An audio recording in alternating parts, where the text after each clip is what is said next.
configurations.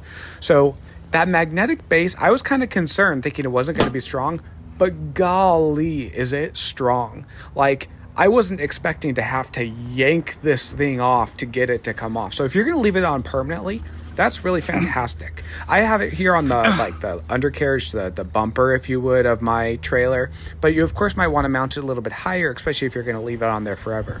Now, another thing that I like to do is put this on a tripod. So if you're backing up into a campsite, you get a full view of how far you've gone back. And it's so easy. I don't see a lot of people doing that.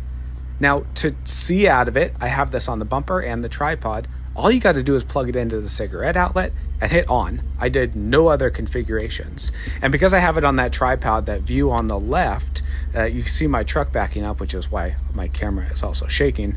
But you can kind of get a full picture of how things look when you're backing up. This is just really, really fantastic. So gone are the days of arguing, of overshooting your mark.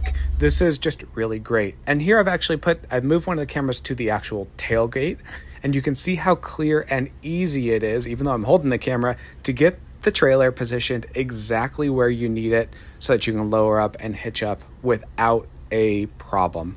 So I'm super